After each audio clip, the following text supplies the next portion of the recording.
This is also the National Institutes of Health, which last year proposed to amend their mission statement to exclude the word disability, saying it, quote, could be interpreted as perpetuating ableist beliefs that disabled people are flawed and need to be fixed.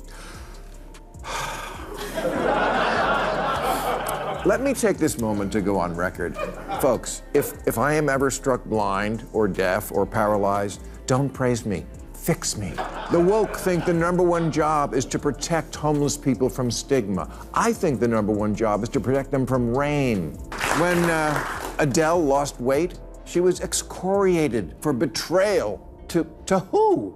She betrayed the unhealthy? And once again, the left is furious. This time, who are they trying to cancel? People who are actually attempting to tackle real problems. Yes, you heard that right. In their world, only the far left is allowed to sound compassionate or offer solutions. Anyone else is labeled a fraud or accused of chasing popularity. Sounds unbelievable, doesn't it? That's what Maher thinks too. The outspoken comedian cut straight through the performative outrage, and honestly, it was comedy at its finest. So grab your popcorn, he didn't pull any punches. Let's take a closer look at the spectacle. A Washington Post reporter tweeted, "What truly needs curing is society's view of disabled people," and BuzzFeed agreed Mr. Beast seems to regard disability as something that needs to be solved.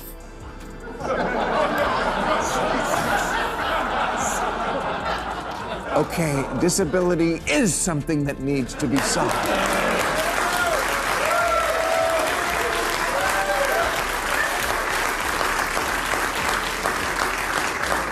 And what truly needs curing is blindness. Here's how I know this. The newly sighted people are cheering, not booing, because Mr. Beast, whoever the that is, just cured them and you didn't do. You know the expression or go blind? You didn't either. Maher doesn't hesitate. He goes straight for the core of the issue. No build-up, no soft landing. He calls out what many people can already see. The far left often talks a big game about helping others but rarely takes meaningful action. Yet the moment someone else steps up, they rush to cancel them at record speed. Their latest criticism? That a good deed should never be filmed and shared online. But Maher poses a simple, practical question. Where did the money for that generosity come from in the first place? YouTube. Posting the video isn't about vanity, it's what funds the giving. That's the irony. Even if he kept all the profits and helped no one, they'd still find a reason to attack him. It's a no-win situation because the outrage isn't really about morality, it's about control. And you can't satisfy people who are determined to stay offended. I don't get the woke. They love nothing more than being a victim, except when they really are one, and then they tell you, I am not, go f yourself. Get this. Last month, Mr. Beast, in another dick move, funded the construction of 100 wells across 5 countries in Africa to provide clean drinking water to 500,000 people. Good thing, right? No. Not good, bad. The founder of a charity called Face Africa called it kind of frustrating that overnight this person comes along who happens to be a white male figure with a huge platform, and all of a sudden he gets all of the attention. Yes, but you know what else is frustrating? Dying of thirst. Exactly. The so-called woke left is rarely satisfied. Mr. Beast deserves recognition for his humanitarian work in Africa, yet an Ngo complains he's stealing their spotlight. If both aim to improve lives, wouldn't collaboration make more sense than competition? Instead, their resistance shows less about ethics and more about control. Fear that his attention could divert donations, influence, and the narrative they've long dominated. Mr. Beast, how dare he come in and bogart digging the wells? That's so white guy, always taking fresh water and shoving it down our throats. Oh, another thing this asshole did in Africa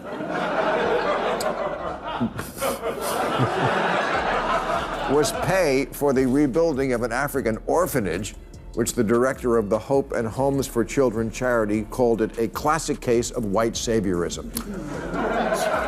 So true. Ask any orphan to name the worst part of their life. Show-offs. The more you reflect on it, the more surprising it becomes. Governments and the far left's self-appointed champions were never meant to be the only ones addressing society's challenges. Real progress has always depended on individuals stepping up and doing their part, whether they hold power or not. That's exactly what Mr. Beast is doing. His work in Africa isn't white saviorism, it's addressing urgent needs governments have long ignored.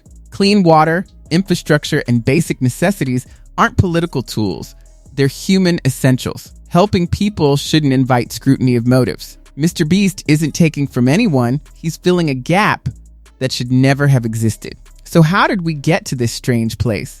How did we get to this weird place? Telling people who are actually out in the world making a positive difference, you're the problem. Yeah, quick question, who the are you?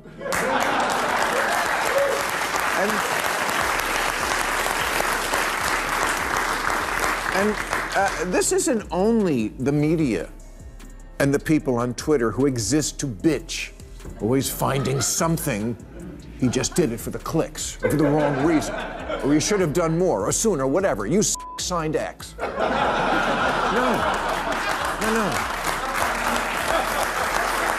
Maher's remarks land like a bee sting, sharp, accurate, and impossible to ignore. And honestly, he raises a fair question. Who are these far-left critics who believe they hold the moral authority to judge everyone else's charity? It's almost absurd.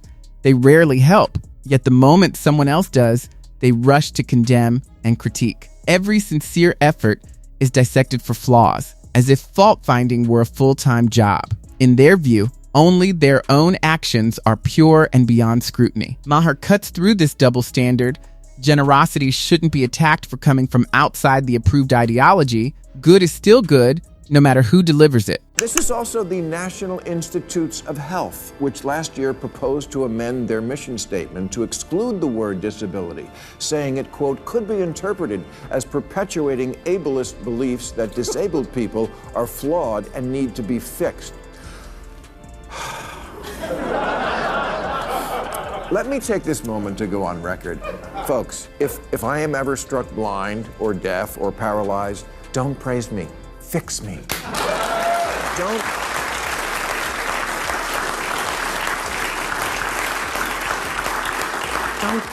Don't sit around talking about how much I'm just as good as you. Fix me.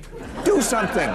Use AI. Invent something. Maher is right, and he doesn't tiptoe around the truth. Empty slogans, trendy hashtags, or stage speeches that highlight people with disabilities while leaving their struggles untouched aren't enough. What truly matters is real support, healthcare, opportunities, practical resources, and accessibility that let people overcome challenges and fully participate in society. Maher argues that offering tools for improvement isn't offensive, it's compassionate. Yet the far-left outrage machine twists genuine help into an insult, as if providing a path to a better life attacks identity. True compassion isn't applause, it's removing barriers so people can grow, succeed, and enjoy equal freedom.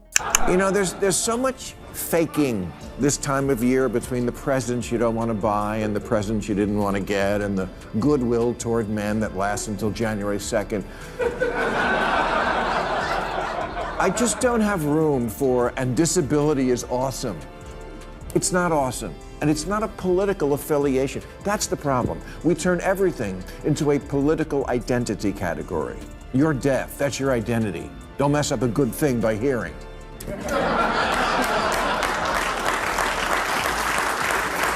Maher raises a deeper point. The politicization of everything has turned disability into an identity marker rather than simply a human condition. In today's climate, nothing is allowed to exist on its own. Everything must be framed within a political storyline or cultural label.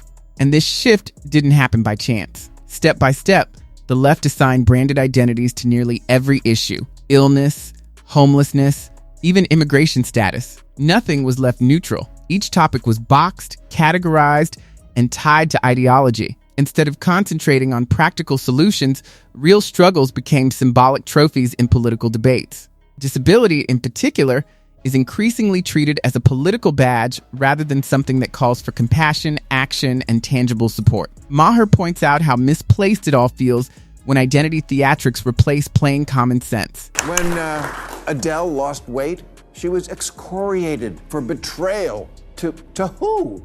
She betrayed the unhealthy?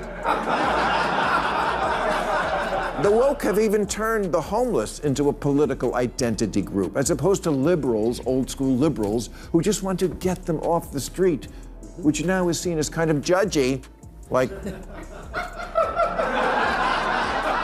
don't disturb them in their natural habitat.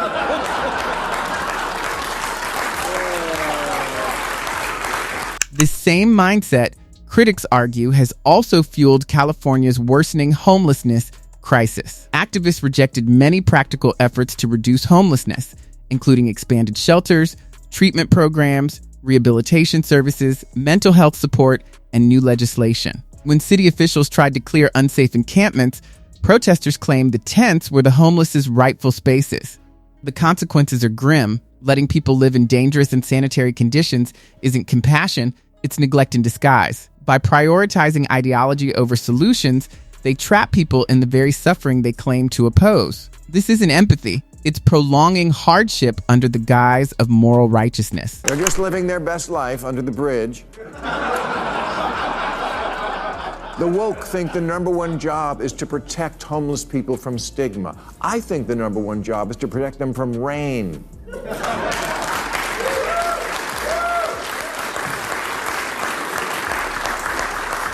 True concern for the homeless starts with a clear priority: get people off the streets and provide real support. Once they're safe, away from illness, violence, addiction triggers, and instability, then discussions about dignity and perception make sense. Leaving them on the sidewalk to shield them from stigma reverses priorities. Unsafe encampments aren't compassion, they're moral posturing. Genuine care tackles addiction, mental health, joblessness, and lack of support while helping people rebuild. Anything less is just pretending to help while suffering remains visible. Speaking of which, when I did the Ice Bucket Challenge back in 2014, I thought I was helping the cause of funding research to cure ALS. Wrong again.